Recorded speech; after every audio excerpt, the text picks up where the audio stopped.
A Magoffin County man is indicted for failing to register as a sex offender. And we'll tell you about this year's Prescription Drug Take-Back Day. I'm Jerry Scott, and this is the Mountaintop Daily.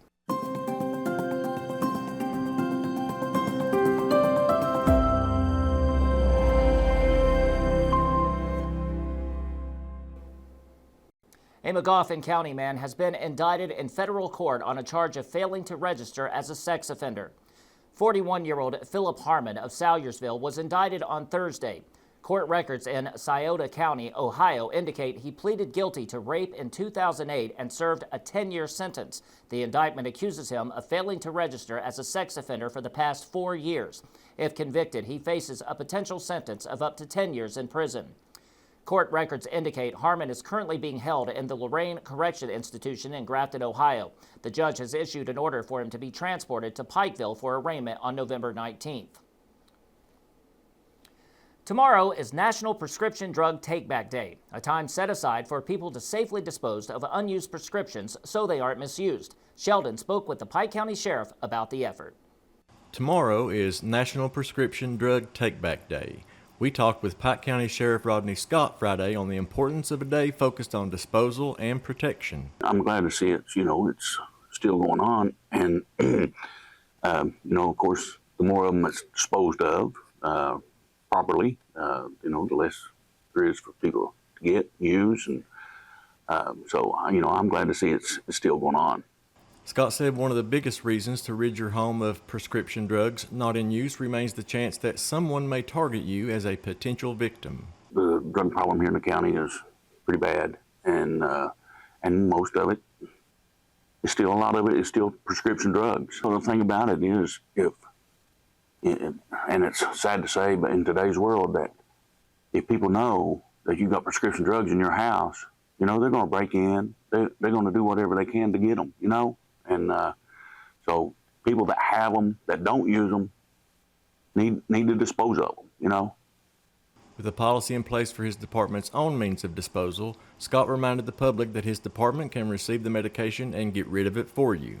If they have problems disposing of them, bring them to us. We'll dispose of them for them. Anytime that people feel wants to get rid of them, bring them to us. We'll dispose of them. Reporting for Mountaintop News, I'm Sheldon Compton. Coming up after the break, in these politically divided times, we found one official who gets nearly universal support. We'll meet the dog mayor of the Prestonsburg Passage when the Mountaintop Daily continues. But first, sports and weather.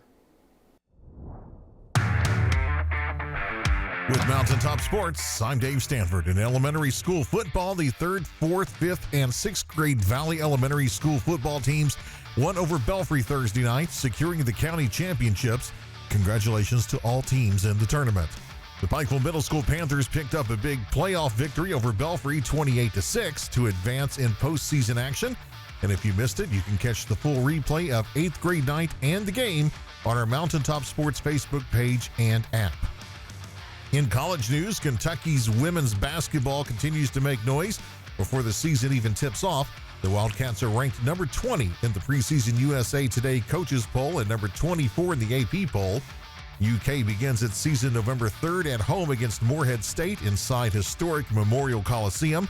Fans can still grab season tickets. Fewer than 25 reserve seats remain, and single game tickets are also available.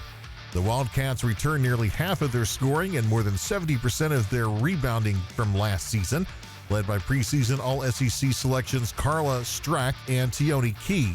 UK finished 4th in the SEC last year and looks poised for another strong run under Coach Brooks. The Wildcats also added standout Georgia Tech transfer Tawny Morgan, who averaged nearly 14 points and 6 assists per game last season. She's projected as a top 10 WNBA draft pick and adds veteran leadership at point guard. And finally, if you haven't noticed yet, we're expanding our school-specific coverage across the region. Each week, our sports team will bring you exclusive updates on all things U-Pike, UK, WVU, and Marshall. Be sure to check out our Facebook page where Owen Bookman dropped his latest U-Pike report yesterday.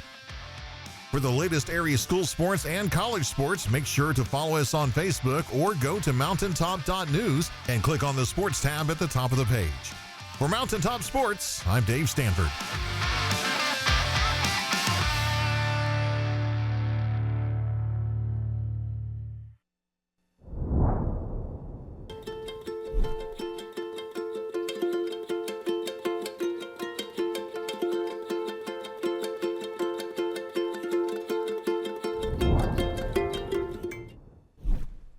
the government took Social Security away from honest Eastern Kentuckians, Attorney Ned Pillersdorf got the hearings declared unconstitutional. When the women guards were harassed at Little Sandy Jail, Ned fought back, securing a $1 million verdict at trial. And when the state tried to shut down Cordia School, Ned fought back and kept the school open. Attorney Ned Pillersdorf fights for the underdog, and he's ready to fight for you. Hey, are you stuck with a carrier that doesn't get you? Yeah, we get it. So at Appalachian Wireless, switching is easy and way more rewarding. With our promotions, you can port your number, grab incredible savings, and enjoy a service that feels a little bit more like home. Plus, we've got the latest devices and a team that's here just for you. So why settle? Visit us online or stop by one of our many retail locations today to see why we're the region's best network. Because we are you, we are Appalachian Wireless. Prestonsburg Tourism recently held an election for mayor of the Prestonsburg Passage. The only catch was it was only open to our four-legged friends. The winner was announced this week, and yesterday he made his first public appearance. Robin introduces us to Mayor Gus. Hey, Robin Tillman here with Mountaintop News, and I am with Gus, who is the new dog mayor of the Prestonsburg Passage. How do we feel about that, Gus? Yes, he's ready for his Pup Cup. We are standing in front of the East Kentucky Trails Dairy Bar, where Gus here is giving away free Pup Cups to his constituents. And we're also with his mom, Kenny Gamble. How do we feel about this whole campaign? It's been a lot of fun. It really has. It's been exciting and fun, and just I think it was great to do, and just we're hoping that the rest of them show up and make an interactive place so I'm gonna have some pup-ups. Gus was the winner of the campaign for the Prestonsburg Passage Mayor, which ran from September 5th to October 14th. Hopeful candidates garnered votes by creating campaign signs and placing them along the Passage Trail. Gus took first place, with the runner-ups creating his city council. According to one young lady who voted for Gus, it was his sweetness that won him the title of mayor.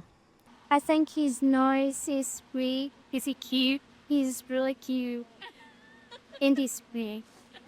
We got double sweets in there. Mayor Gus's first order of business was a meet and greet with his constituents and free pup cups for fellow candidates.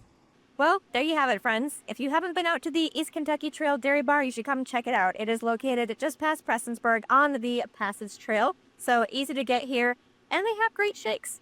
Reporting for Mountaintop News, I'm Robin Tillman. That will do it for this edition of the Mountaintop Daily. Be sure to check us out at 6 p.m. every weekday on Mountaintop TV, the Mountaintop TV app, and the Mountaintop News Facebook page. With your Mountaintop Daily, I'm Jerry Scott for Mountaintop News.